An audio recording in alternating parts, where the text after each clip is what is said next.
harmoni emosi, harmoni hidup, dan harmoni duit.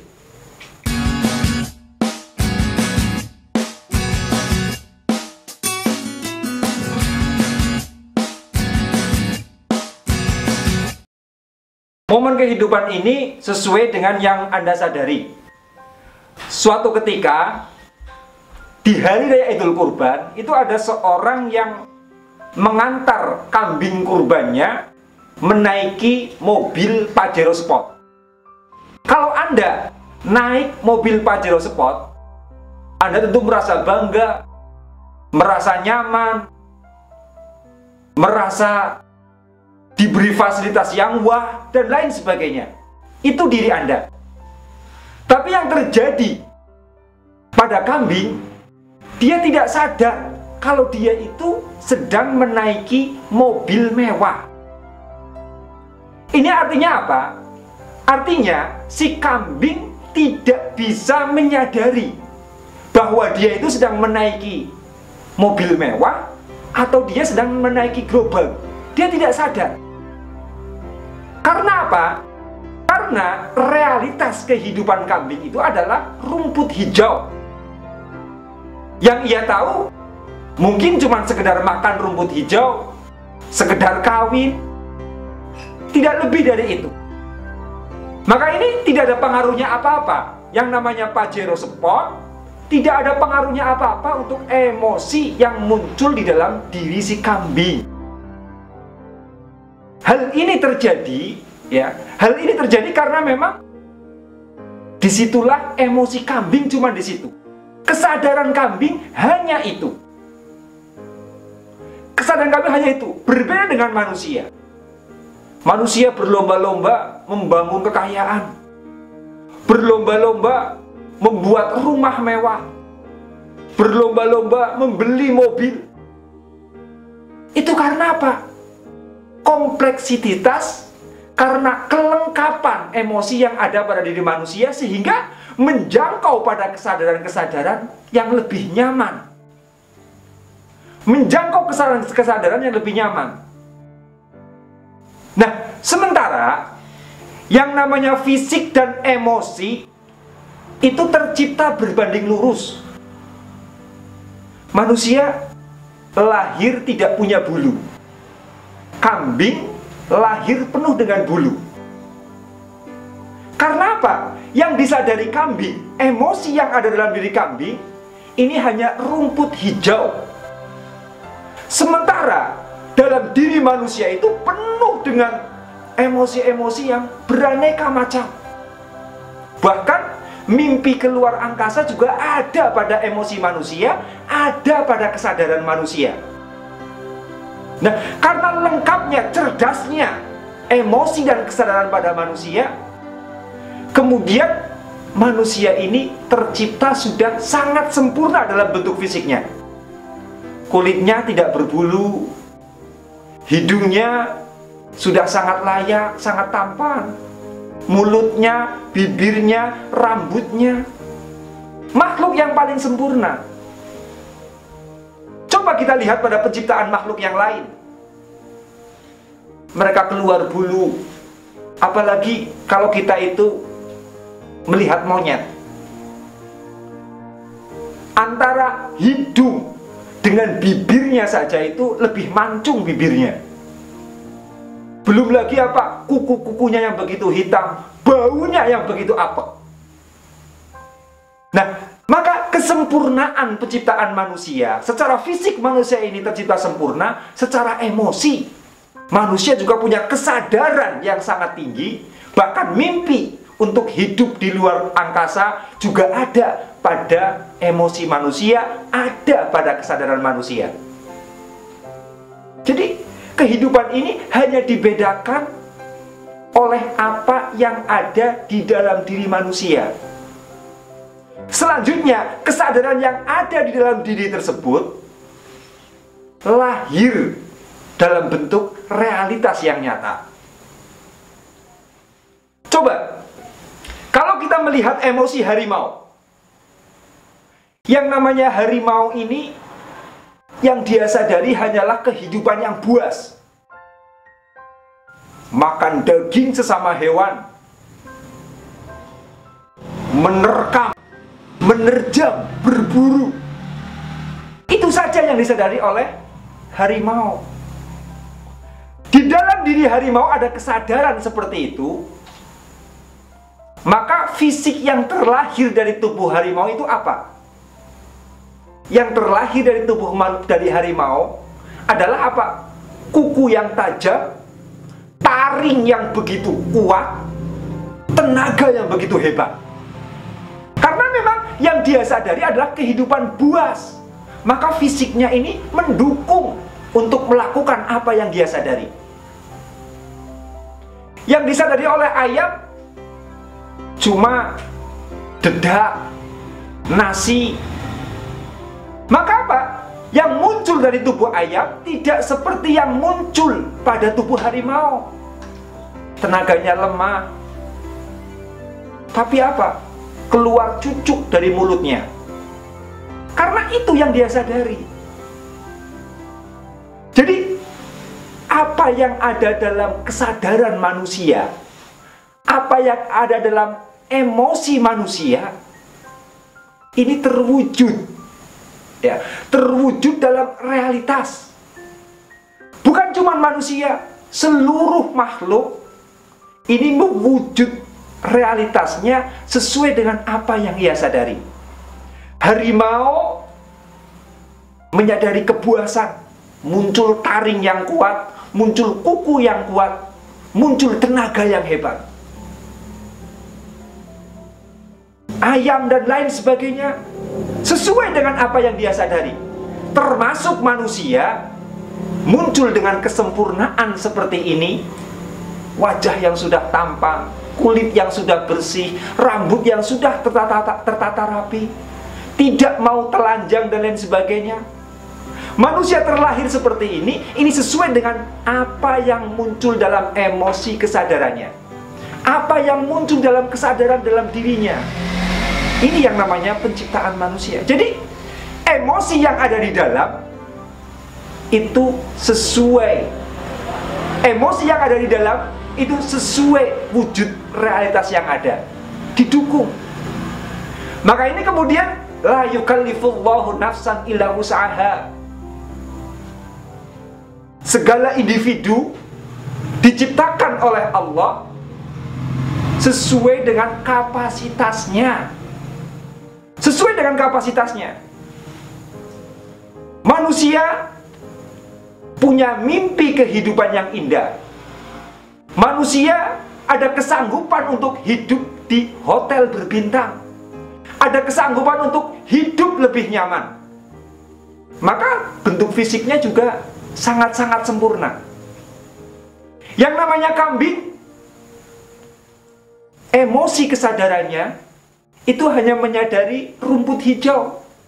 Penciptaannya menyesuaikan. Harimau juga seperti itu. Ada taring yang kuat, ada tenaga yang hebat. Karena yang dia sadari adalah apa? Hidup yang buas. Ini yang namanya la yukallifullahu nafsan illa wus'aha. Kita tidak diciptakan seperti harimau. Karena apa? Emosi kita itu tidak sesuai. Emosi kita itu tidak tercipta seperti emosi harimau. Maka ketika orang punya tenaga yang kuat, ada kecenderungan orang tersebut juga punya mental yang buas. Mike Tyson misalkan, tenaganya sangat kuat, si leher beton, tenaganya sangat kuat. Ternyata secara kepribadian dia juga sangat buas. Jadi hati yang buas melahirkan otot yang kuat, melahirkan otot yang kuat. Jadi memang sudah seperti itu. Apa yang lahir di dalam, apa yang muncul dalam emosi, ini muncul juga dalam realita. Nah, apa yang muncul di dalam emosi kesadaran kita, muncul dalam diri kita, ini lahir dalam realitas. Yang tadi saya jelaskan dengan menggunakan filosofis macan, penciptaan macan dan lain sebagainya. Apa yang ada di dalam diri kita akan muncul dalam realita.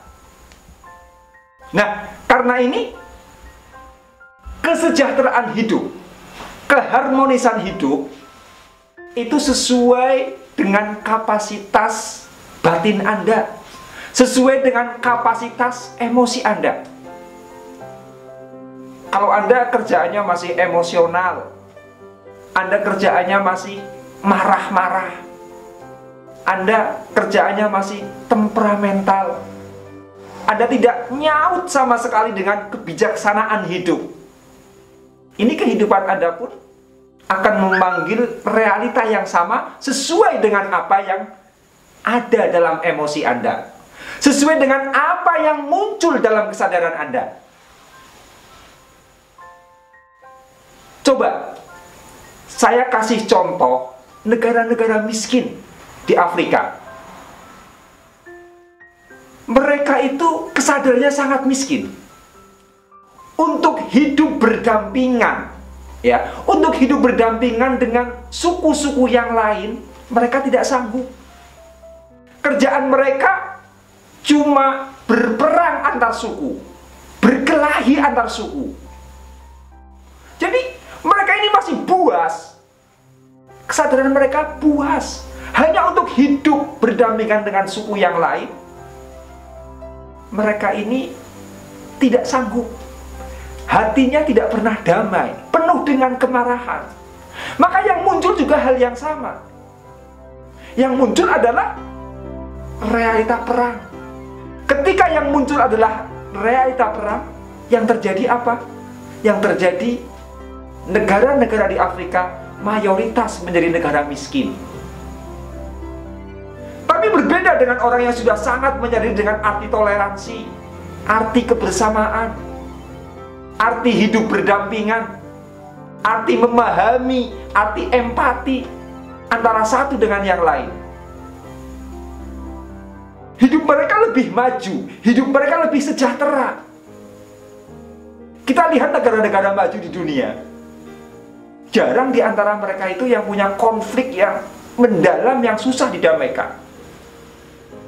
Jadi adanya emosi di dalam diri ini, gejolak emosi dalam diri kita, ini memanggil terhadap realita kehidupan. Maka dengan hal-hal yang seperti ini, Anda jangan pernah menyangka kalau Anda itu masih suka bertengkar dengan anak istri Anda. Anda itu selalu bertengkar dengan istri Anda. Si istri berani dengan suaminya, si suami ngelabrak dengan istrinya, hidup tidak harmoni. Jangan pernah menyangka bahwa kehidupan Anda itu akan sejahtera. Anda tidak akan pernah bisa sejahtera kalau Anda itu belum bisa berdamai dengan keluarga Anda sendiri. Karena apa? Karena tatanan emosi di dalam diri kita itu memanggil terhadap wujud realitas. Sebab ini, ketika saya itu bertemu dengan teman-teman saya yang hidupnya itu sudah mapan, kehidupan finansial mereka itu sudah sangat baik, penghasilan mereka tinggi, mereka terlihat bahagia, menjadi orang kaya. Ternyata teman-teman saya tersebut, kalau saya tanya, kapan terakhir Anda bertengkar dengan istri Anda? Jawab mereka apa? Saya sudah lupa, Gus. Karena memang apa?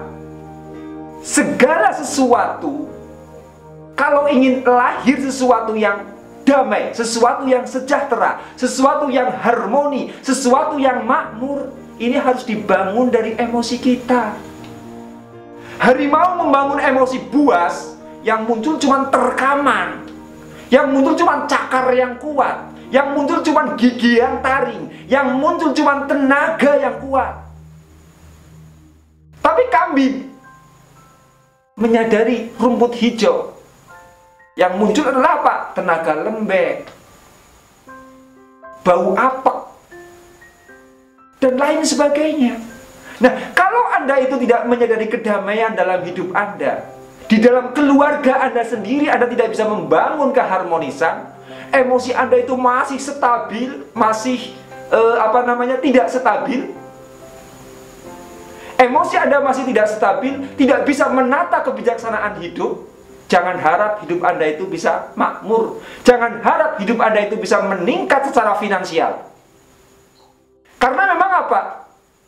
Harmoni emosi itu menarik terhadap harmoni hidup, dan harmoni hidup itu menarik terhadap harmoni duit, menarik terhadap harmoni finansial. Jadi syarat pertama, kalau Anda ingin menata kehidupan finansial Anda, tata dulu kehidupan keluarga Anda. Kalau Anda masih suka bertengkar dengan anak istri, bertengkar dengan suami, Anda mau bekerja keras sekeras apapun, kehidupan Anda tidak akan pernah bisa tertata. Paling-paling hutangnya makin banyak, di sana sini kurang, kehilangan pekerjaan, karir hancur dan lain sebagainya. Karena Anda emosinya itu masih teraduk-aduk. Padahal pada sesuatu hubungan yang terkecil, hubungan dengan suami, hubungan dengan istri, ini adalah bangunan yang terkecil. Ini adalah bangunan hidup yang terkecil. Anda sudah runtuh di situ, maka Anda akan kesusahan untuk membangun kehidupan yang lebih baik lagi. Jadi, harmoni hidup, harmoni emosi, menarik harmoni hidup menarik harmoni finansial.